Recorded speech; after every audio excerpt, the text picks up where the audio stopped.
Bonjour. Bonjour, oui. Ok, s'il vous plaît, présentez-vous. Mon nom c'est Mamadou Lamaran Ali. Vous êtes qui pour les victimes de ce accident? Je suis son grand frère.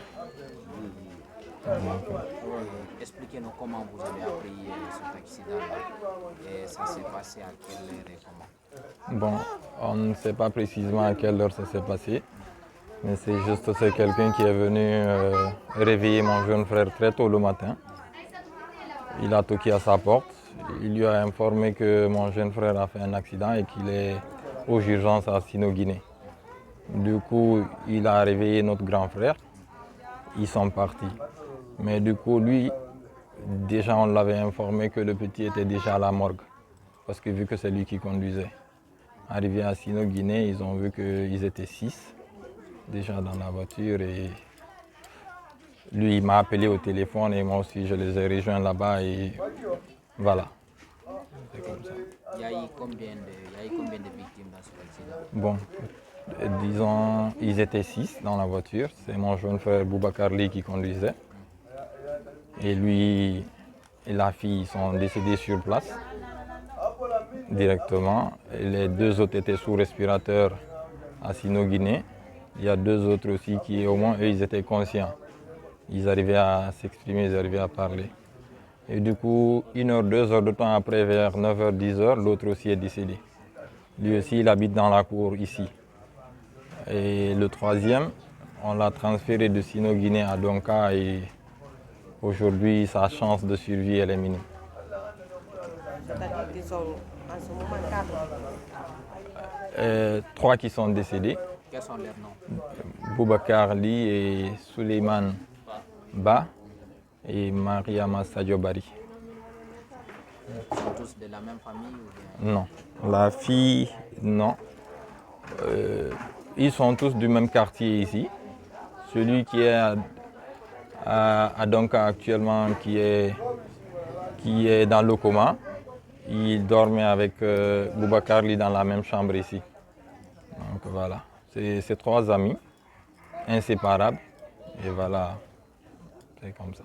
Vous avez pu récupérer le corps de votre fils? Oui, le matin, il fallait aller au commissariat central de Sonfonia. On a pris le document, vu que c'est la police qui les avait transportés à Sino-Guinée. Donc on a pris le document avec eux là-bas. Et on est venu, on a pu récupérer le corps. Hier vers midi, 13h, et voilà. Ils ont été enterrés? Oui, vu qu'on a récupéré le corps un peu tard, il y avait trop de paperasse à faire. On a fait l'enterrement à 17h, les 2. La fille, quant à elle, sa famille avait décidé de récupérer le corps ce matin-là. Je pense qu'ils vont faire l'enterrement aujourd'hui.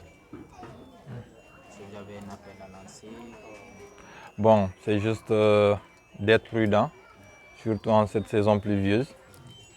Et nous sommes tous sur les réseaux sociaux. L'alerte météo, c'était déjà prévu le 3 et le 4, il y aurait beaucoup de pluie en Guinée, à Conakry surtout.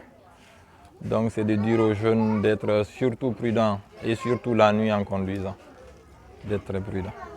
C'est bon? Il a parlé des études. Il était à quel niveau? S'il étudiait, il était à quel niveau? Bon non, il avait fait le bac. À plusieurs reprises, il n'a pas eu. Il était avec moi, on travaillait dans le truc des réseaux informatiques.